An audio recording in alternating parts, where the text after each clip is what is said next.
야곱은 오늘 본문을 통해 삶의 가장 중요한 주제라고도 할 수 있는 한 가지를 다루고 있습니다. 바로 우리의 언어, 말입니다. 오늘도 우리는 수많은 말을 하고 살았습니다. 여러분들은 오늘 어떤 말을 하셨습니까? 우리가 살다 보면 다른 사람의 말 때문에 이제 기분이 나빠지는 경우가 있습니다. 아니, 또 내가 한 말 때문에 또 다른 사람을 기분 나쁘게 할 수도 있습니다. 아니, 별거 아닌 것 같은데 말이라는 게 참 신기한데요, 단어 하나 때문에 사람이 틀어지게 되고요, 심각한 그런 갈등까지도 일어나게 됩니다. 그래서 말에는 능력이 있다라고 우리는 말합니다. 이제 말 한마디 때문에 인생이 바뀐 경우도 있습니다. 이제 대한민국을 대표하는 외과 의사 이국종 교수라는 분이 계십니다. 근데 그분의 아버지는 6.25 때 이제 전쟁 가운데 한쪽 눈을 잃고 팔다리를 다치셨다 그럽니다. 그래서 어린 시절부터 사람들에게, 친구들에게 아버지가 장애인이라는 그런 놀림을 받고 자랐다 그럽니다. 그 친구들의 말이 마음에 상처가 된 것입니다. 그리고 아버지가 장애인이셨기 때문에 가정 형편도 좋지 않았다 그럽니다. 이제 유공자들에게 주는 의료 복지 카드를 가지고 병원에 가면요, 문전박대를 당했다 그럽니다. 그 당시 장애인들에게 한국 사회가 얼마나 냉랭하고 비정한 곳인지 알게 되면서 더 마음의 상처가 되었다 그럽니다. 근데 그러던 어느 날 아학선이라는 한 의사 선생님을 만나게 됩니다. 그래서 그는 좀 마음에 창피한 마음으로 의료복지 카드를 들고 이렇게 병원에 갔는데 아학산이라는 의사가 뭐라고 말했냐면 이 한마디를 던졌다 그러는데요, 아버지가 참 자랑스럽겠구나라고 따뜻한, 아버지를 이렇게 높여주는 말을 한마디 던졌다 그럽니다. 근데 이 따뜻한 한마디에 이 어린 이국종이 자신도 가난하고 아픈 사람들을 돕는 의사가 되기로 결정을 합니다. 그리고 그를 대표하는 삶의 원칙이 이때 일어났다 그럽니다. 이런 멋진 말을 이국종 교수가 남겼는데요, 환자는 돈 낸 만큼이 아니라 아픈 만큼 치료받아야 된다. 힘들고 어려운 환자의 가치를 그가 가지고 있는 소유가 아니라 그가 아파하는 만큼 우리는 돌봐줘야 되고 고쳐줘야 된다. 말로 비롯된 상처가 오히려 한 사람의 말로 그 마음이 회복되어 다른 사람들을 보듬어주고 회복시키는 놀라운 비전이 일어난 것입니다. 그래서 말에는 능력이 있습니다. 이것이 야고보서가 오늘 본문에서 우리에게 전하고자 하는 첫 번째 지혜가 됩니다. 말에는 능력이 있습니다. 왜냐하면 우리가 하는 말의 근원은 하나님이기 때문입니다. 하나님은 말씀하시는 분이십니다. 말씀으로 모든 만물을 창조하신 하나님은 인간을 그분의 형상으로 만드십니다. 그리고 하나님의 영역, 그 언어의 영역, 말을 하는 능력을 인간에게 부여하십니다. 그래서 인간의 말에는 창조와 살리는 능력이 그 안에 있습니다. 저를 한번 따라해 주시기 바랍니다. 말에는 창조의 능력과 살리는 능력이 있습니다. 그래서 우리가 말할 때 말을 잘 사용하면요, 없던 것이 일어나는 놀라운 창조의 역사가 일어나고요, 죽고 무너졌던 것이 다시 이렇게 회복되어지고 살아나는, 살리는 역사가 그 안에 있습니다. 근데 반대로 말을 잘못 사용하면 어떻게 됩니까? 저 반대의 역사가 일어납니다. 파괴의 능력이 일어나고요, 죽이는 능력이 우리의 말 가운데 또 일어나게 됩니다. 그래서 야곱은 오늘 본문을 시작하며 말을 조심하라라고 우리에게 경고합니다. 오늘 본문 야고보서 3장 1절과 2절 말씀 우리 같이 함께 읽겠습니다. 내 형제들아, 너희는 선생된 우리가 더 큰 심판을 받을 줄 알고 선생이 많이 되지 말라. 우리가 다 실수가 많으니 만일 말에 실수가 없는 자라면 곧 온전한 사람이라. 능히 온몸도 굴레 씌우리라. 이제 말에 대해서 말하는데요, 말의 능력이 있기 때문에 말을 잘못 사용하면 어떻게 됩니까? 하나님께서 그것을 심판하실 것이라 말씀하십니다. 근데 누가 더 심판을 받게 된다는 것입니까? 내 형제들아, 너희는 선생된 우리가 더 심판을 받을 줄로 알아라. 여기서 선생이란 누구를 가리킵니까? 선생은 말로 다른 사람을 가르치는 사람을 의미합니다. 근데 문제가 무엇입니까? 선생은 다른 사람들보다 상대적으로 말을 많이 하게 됩니다. 그러니 실수도 잦아질 수밖에 없습니다. 그리고 선생은 다른 사람을 바른 길로 인도해야 되는 책임이 있습니다. 그래서 선생이라는 직책은 다른 사람들보다 더 높은 도덕적 기준이 요구되며 평가받게 됩니다. 그래서 야고보는 선생이 많이 되지 말라라고 우리에게 전합니다. 선생이 되지 말라는 것이 아니라 그만큼 말이 중요하다는 것, 말의 능력이 있다는 것을 강조하는 표현이 됩니다. 그리고 말에 실수가 없는 사람이 온전한 사람이라고 말합니다. 다시 말하면 우리 모두는 말에 실수를 하고 살아간다는 것입니다. 이것이 야고보서를 통해 우리 깨달아야 되는 두 번째 지혜가 됩니다. 우리 모두는 말에 실수를 하고 살아갑니다. 이제 이 시대 가운데 우리 휴대폰을 많이 사용하는데요, 휴대폰을 많이 사용하면 사용할수록 이 디지털 치매라는 게 우리 가운데 일어난다 그럽니다. 예전에는 사람들이 참 이게 사람 이름도 잘 외웠고요, 전화번호도 잘 외웠어요, 주소도 외웠어요. 근데 요즘은 우리 가족들 전화번호도 못 외우는 시대가 됐어요.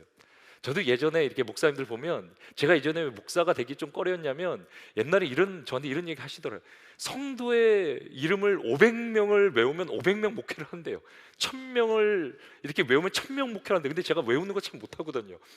그러니까 저는 자신이 없더라고요. 외울 자신이 없는데, 근데 점점 이 기억이라는 게 점점 더 상실돼 가는 것 같아요. 그래서 이 디지털 치매라고 하는데요, 이는 기억력, 집중력, 사고력을 포함한 전체적인 인지 기능 능력을 저하시킨다라고 그래요. 우리 정말 큰일 났어요. 이제는 너무나 이제 휴대폰에 의존한 시대가 됐어요. 어떤 사람이 이제 아는 이제 가정에 이제 아들이 이렇게 교통사고를 당하게 돼서, 저희가 이렇게 몸을 이렇게 그 당시 의식을 잃어버려서 우리가 식물인간이라 그러지 않습니까? 근데 이렇게 찾아갔는데 그 식물인간이라는 것이 기억이 안 나는 거예요. 그래서 뭐라고 말했겠습니까? 야채인간이라 그랬대요. 얼마나 황당한 일이 일어나는지. 그냥 우습은 그런 이제 얘기지만, 그게 실제적으로 어떨 때는 저도 단어가 잘 기억이 안 나요. 그래서 설교 중에 어떤 단어를 내가 말해야겠다는데 그게 잘 나오지도 않아요. 어떨 때는 기억도 잘 안 나고.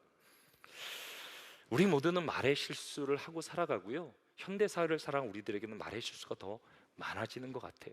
삶이 더 복잡해지고 생각도 복잡해지고, 우리가 구사하는 이런 언어도 이제 다양한 것을 우리가 이렇게 다루다 보니까 말의 실수가 점점 많아지는 시대로 우리가 살아갑니다. 그래서 우리는 더 특별히 이 시대 가운데 말을 조심해야 됩니다. 야고보는 말의 능력을 세 가지로 비유하는데요, 첫 번째로 말의 재갈 비유입니다. 재갈이 무엇입니까? 제가 여기 사진으로 제 얼굴 안에 하나가 잘라놔요. 만약에 우리 입에 재갈을 물리고 뒤에서 고삐를 당긴다고 생각해 보시기 바랍니다. 이 재갈이라는 말이나 소의 입에다가 이렇게 걸치는 이게 줄을 말하는데요, 얼마나 이거를 당긴다면 주인이 얼마나 고통스럽겠습니까? 그래서 재갈을 당기면 어떻게 됩니까? 아무리 힘센 말이라도 재갈을 당기면, 물리면 주인의 말에 순종할 수밖에 없습니다. 이와 같이 우리가 사용하는 말은 재갈과 같다 그럽니다. 이 말에는 엄청난 능력, 정말 힘센 말까지도 끌어당기는 그런 능력이 있다라고 이제 야고보는 말합니다. 이제 두 번째 비유는 키가 되는데요, 키가 무엇입니까? 이제 배 뒤에 달린 작은 장치를 키라고 그럽니다. 그래서 배의 방향을 이제 조종하게 되는데요, 이제 제가 이제 보니까 여기 보여드리는 화물선의 크기가 보통 3.5만 톤, 엄청난 크기가 되죠. 근데 엄청난 규모의 배일지라도 뒤에 달린 작은 키의 방향에 따라 그 배의 방향이 결정되게 됩니다. 그래서 야고보는 재갈과 배의 비유를 하면서 이렇게 정리합니다. 야고보 3장 5절입니다. 이와 같이 혀도 작은 지체로 돼 큰 것을 자랑한다. 우리 몸에 달린 혀는 작은 지체지만 큰 능력을 가지고 있다라고 말합니다. 이제 마지막으로 이제 불의 비유입니다. 작은 불로 시작된 산불은 엄청난 막대한 피해를 초래하게 됩니다. 지난번 LA 산불로 많은 분들이 고생하셨는데요, 그 당시 일어났던 피해가 얼마나 되는지 아십니까? 총 37,000 에이커가 탔다 그럽니다. 이는 서울 전체 면적의 4분의 1 정도가 작은 불로 인해서 타버린 것입니다. 이와 같이 인간의 혀도 잘못 사용하면, 다루면 막대한 피해를 초래하게 된다라는 것입니다. 야고보는 이 혀를 불에 비유하면서 이 말에 끼치는 피해가 뭐라고까지 말합니까? 지옥에서 온 불이라 라는 극단적인 표현까지 사용합니다. 우리 본문 6절 말씀 우리 같이 함께 읽어보겠습니다. 혀는 곧 불이요 불의의 세계라. 혀는 우리 지체 중에서 온몸을 더럽히고 삶의 수레바퀴를 불사르나니 그 사르는 것이 지옥불에서 나느니라. 여러분들은 때로 우리의 혀가 지옥불에서 나왔다라는 야고보의 그런 말에 동의하십니까? 우리의 입으로 진짜 지옥 같은 상황을 만든다는 거예요. 이런 지옥은 경험한 사람만 알 수 있습니다. 말로 사람을 학대하는 것을 이제 언어폭력이라 그러는데요, 언어폭력은 신체적인 폭력보다 훨씬 더 한 사람의 삶을 지속적이고 장기적으로 파괴할 수 있는 능력이 있습니다. 언어폭력을 당한 사람은 어떻게 느낍니까? 자신이 부적절하고 어리석고 무가치하다라고 느끼게 됩니다. 더 나아가 불안, 우울, 절망, 죄책감, 수치심, PSTP, 이제 포스트 트라우마틱 신드롬이라 그러죠. 그리고 사회적 위축과 고립감을 경험하게 된다라고 합니다. 하나님의 형상으로 지음받은 인간이 자신의 정체성을 상실해버리고 완전히 삶이 무너져버리고 지옥 같은 삶을 이 말로 인해 경험하게 되는 것입니다. 이 시대에도 얼마나 많은 사람들이 말로 인해 왕따를 당하고 악성 댓글 때문에, 인격 살인 때문에, 그리고 가스라이팅 같은 언어 폭력 때문에 지옥 같은 삶을 살아가고 있습니까? 그 가운데 견디지 못하는 사람들은 하다못해 정말 극단적인 선택까지 이르게 됩니다. 말은 하나님이 인간에게 주신 특별한 능력입니다. 은사입니다. 그리고 이 말은 하나님의 영역입니다. 인간의 말에는 창조의 능력이 있습니다. 그래서 말하는 대로 되고요, 말하는 대로 성취가 이루어집니다. 하나님 인간에게 먼저 말을 주시면서 모든 동산, 만물을 다스리라 라고 인간에게 명령을 주십니다. 그래서 하나님은 아담에게 가장 먼저 무엇을 시키냐면 동산 안에 있는 동물들의 이름을 짓게 하십니다. 이름을 짓는 것이라는 것은 주권을 말합니다. 인간이 모든 만물의 주인이 되었다라는 것입니다. 그 결과가 무엇입니까? 오늘 본문은 이렇게 7절에 말하는데요, 여러 종류의 짐승과 새와 벌레와 바다의 생물은 다 사람이 길들일 수 있고 길들여 왔거니와. 사람과 다른 동물들의 다른 것을 이제 인류학자들이 이렇게 구분하는데요, 그 중에 가장 중요한 것이 말하는 능력이라 그럽니다. 말을 하기 때문에 인간의 어떤 문명이 쌓이게 되고요, 글로 적게 되고, 우리가 말하는 존재이기 때문에 다른 존재들을 이제 다스릴 수 있다. 말을 하지 않으면 결국 본능으로 살아갈 수밖에 없는데요, 말을 하게 되면 판단을 할 수 있게 되고 상황 가운데 결정을 내릴 수 있게 되고 상황을 계속해서 우리가 변화를 일으킬 수 있습니다. 그래서 인간에게 주신 그 언어라는 게 참 탁월한 특별한 은사가 되는데요, 그래서 창조 이후 인간은 말을 통해 모든 만물을 다스려 왔습니다. 아무리 힘이 세고 아무리 무서운 맹수일지라도 인간은 말을 통해 이제 그들을 다스릴 수 있는데요, 하지만 인간이 타락한 후에 길들이지 못하는 단 한 가지가 있다 그럽니다. 그것이 무엇입니까? 우리 8절 말씀 우리 같이 함께 읽겠습니다. 혀는 능히 길들일 사람이 없나니 쉬지 아니하는 악이요 죽이는 독이 가득한 것이라. 인간이 모든 것을 다스리게 되는데요, 다스리지 못하는, 길들이지 못하는 한 가지가 있다 그러면 그것은 자신의 혀입니다. 타락한 인간의 말은 어떻습니까? 쉬지 아니하는 악이라. 끊임없이 우리는 말을 통해 악을 행한다.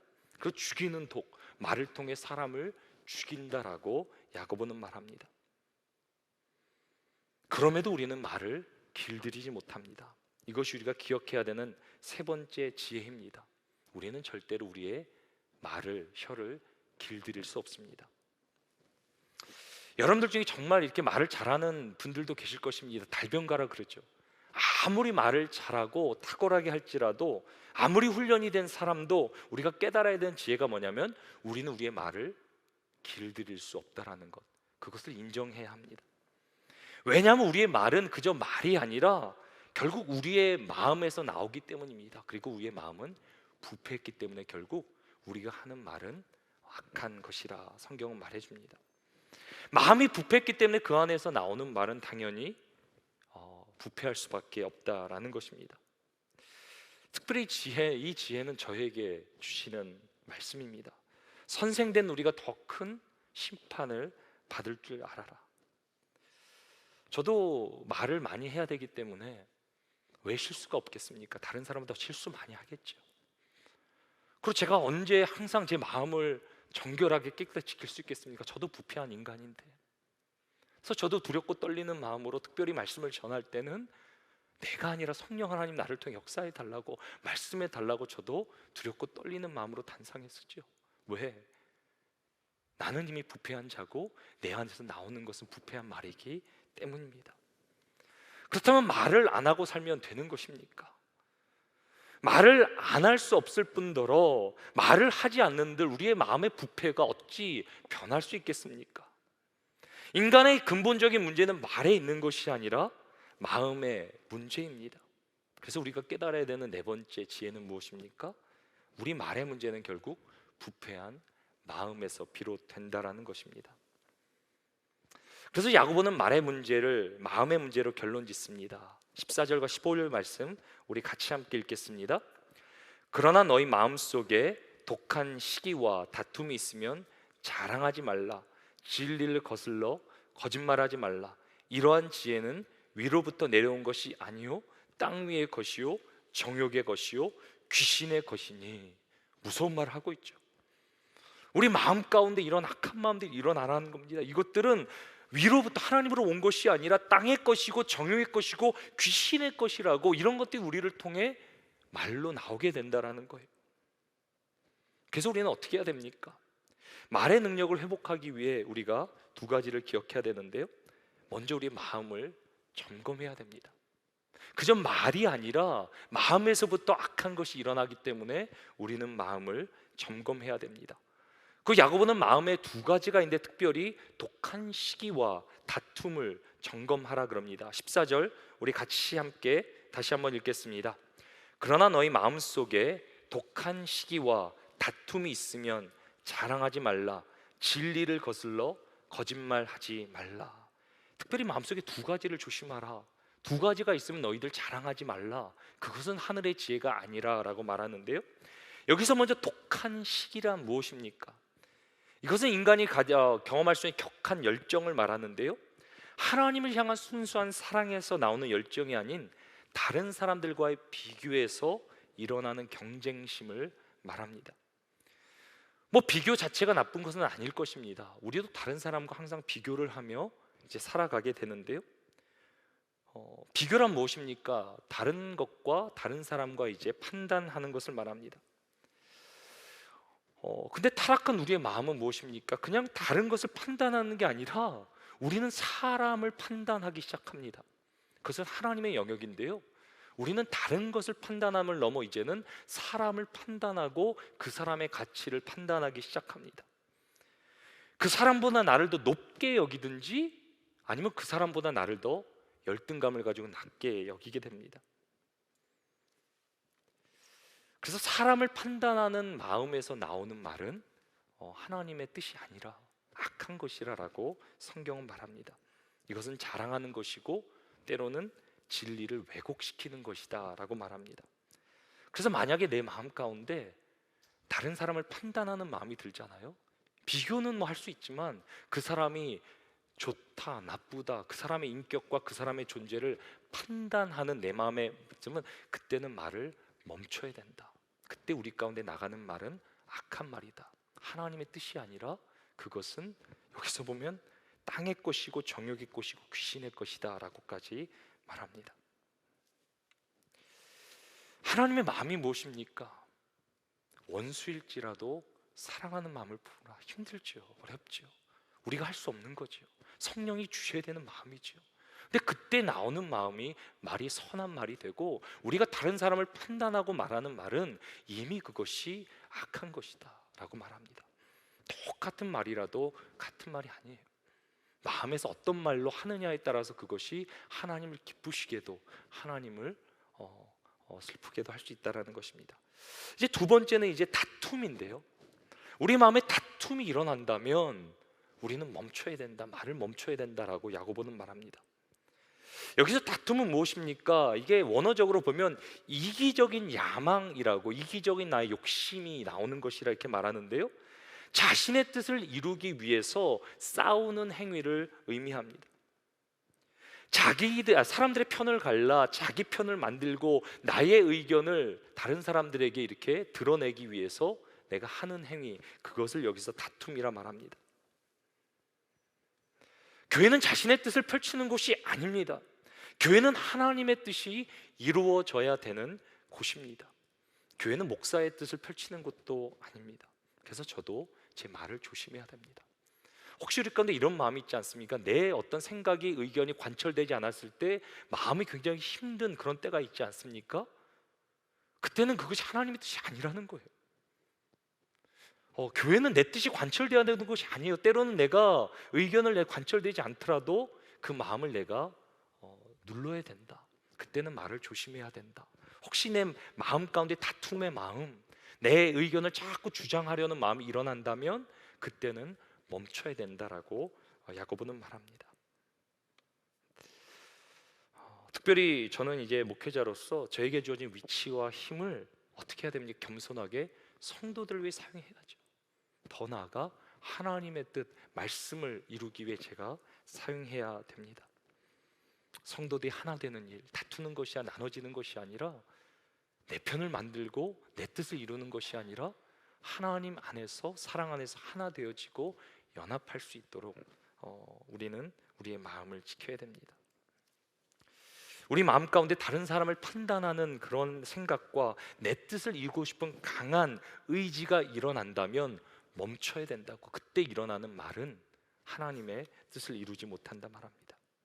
근데 문제가 무엇입니까? 하루에도 수도 없이 우리는 우리의 마음을 점검하지 않고 말을 뱉어낸다라는 것입니다. 그러니까 왜 우리가 사람들에게 상처를 주고 상처를 받으며 살지 않겠습니까? 그래서 우리는 말의 능력을 회복하기 위해 어떻게 해야 됩니까? 마음을 회복해야 됩니다. 그래서 야고보는 하늘의 지혜를 얻으라라고 말합니다. 이것이 말의 능력을 회복하는 궁극적인 방법이자 야고보서 3장의 결론이 됩니다. 우리는 하늘의 지혜를 얻어야 됩니다. 우리 야고보서 3장 17절과 18절 말씀 우리 같이 함께 읽겠습니다.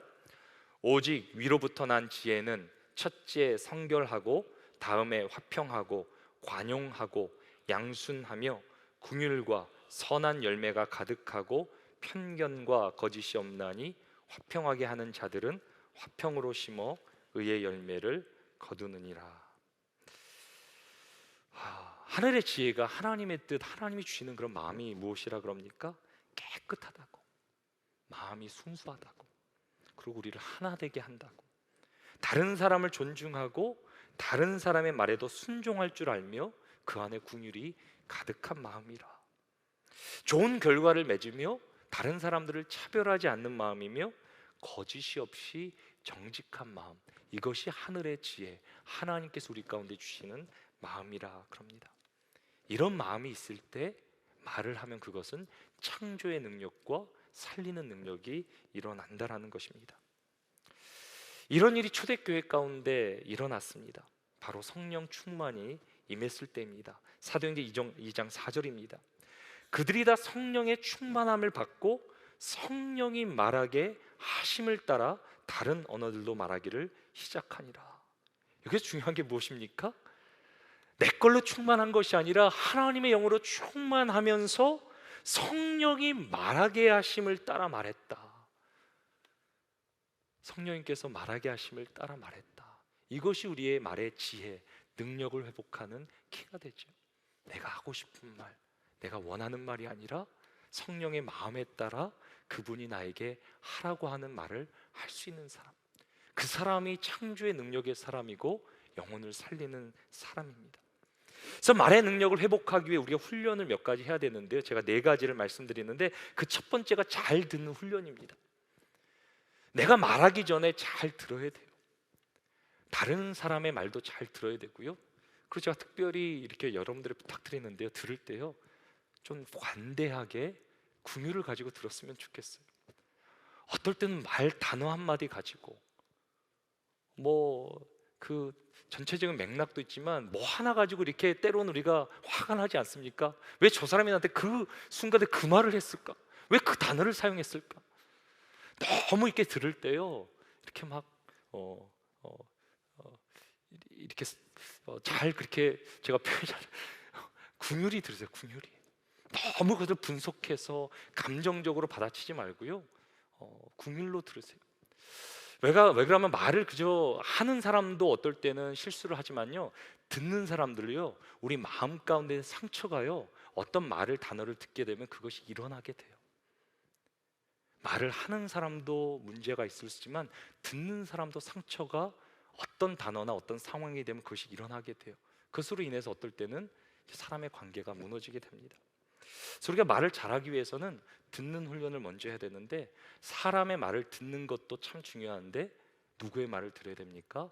성령님께서 하시는 말씀을 잘 들어야 돼요. 그 성령이 하시는 말씀을 우리가 따라 말하는 행동 그런 훈련을 가져야 돼요. 그게 첫 번째예요. 말의 능력 회복하는 훈련은 잘 듣는 훈련을 해야 되는데 특별히 성령 하나님께서 우리 가운데 주시는 말씀 사도행전 말처럼 성령이 말하게 하심을 따라 우리가 말하는 훈련을 조금씩 해야 됩니다. 그리고 두 번째는 뭐냐면 말씀에 의지하여 말하는 훈련을 해야 됩니다. 세상에 많은 지식들이 있고요 많은 그런 이제 철학들이 있고 세상에도 예전에는 이제 말하는 어떤 방법, 훈련, 테크닉 그런 거 많이 하는데요. 저도 예전에 말에 이제 어떤 그런 테크닉 같은 걸 많이 배워봤는데요. 그것도 참 중요해요. 말을 참 잘하는 것. 그것도 참 중요한데 성경은 뭐냐면 말씀의 능력에 의지하여 하나님이 그 하나님의 말씀에 내 믿음을 들여 그 말씀을 의지하여 말하는 훈련. 특별히 중요한 것이 기도할 때 내가 내 생각, 내 판단을 말하는 것도 중요하지만 하나님의 말씀을 붙들고 믿음에 의지하며 기도하는 것. 그래서 말씀에 의지해서 기도는 능력이 나타나는데요. 우리는 말씀에 의지하여 말하는 습관, 말하는 훈련을 해야 합니다. 그리고 세 번째가 이제 말을 절제하는 훈련을 해야 되는데요. 말을 이렇게 하는 것도 중요한데 하지 않는 것은 또 더 중요한 것 같아요. 그래서 때로는 우리가 말을 그냥 뱉는 것이 아니라 잠시 생각하며 멈춰야 됩니다. 멈춰야 되고 이렇게 되새겨야 되는데요. 제가 이번에 우리 이찬수 목사님 오셔서 제가 좀 충격을 받았던 게 이제 그분도 이제 말을 많이 하시는 분이니까 얼마나 이렇게 말에 대해서 사람들에게 말을 듣겠습니까?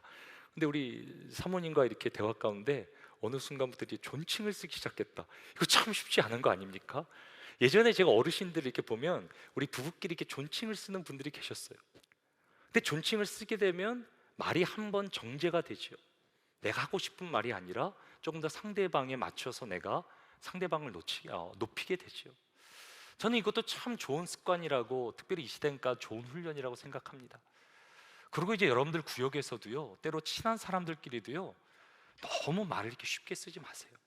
특별히 구역 같은 데서 여러분들 사역 같은 데서 우리 장로님들 또 우리 집사님들 친하더라도 공식적인 모임에서는 높여주세요.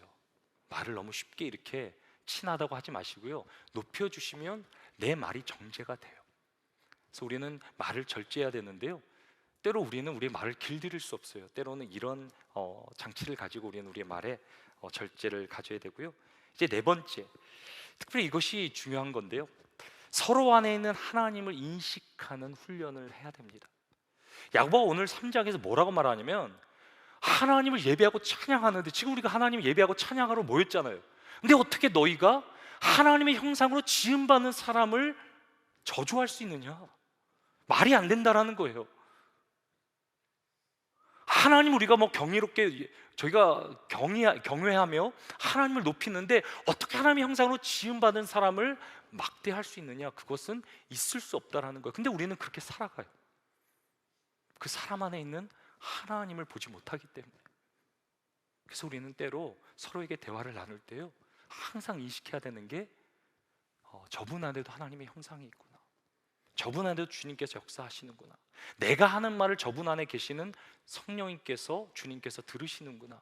우리는 항상 하나님을 인식하는 훈련을 가지며 서로에게 대화를 해야 됩니다. 그래야 우리가 정말 하나님께서 기뻐하시는 언어의 삶을 살 수 있다 그럽니다. 제가 오늘 말씀을 정리하는데요, 우리 말에는 놀라운 능력이 있어요. 말을 잘 사용하면요, 하나님께서 주신 하늘의 뜻에 맞춰 말을 사용하면 그 가운데 정말 하나님 나라를 불러일으키는 창조의 역사와 살리는 역사가 그 안에 있습니다. 하지만 말을 잘못 사용하게 되면 어떻게 됩니까? 오히려 사람의 영혼을 죽이게 되고요, 세상을 지옥 같은 곳으로도 만들 수 있다. 그만큼 말에는 능력이 있다라고 오늘 야고보는 말합니다.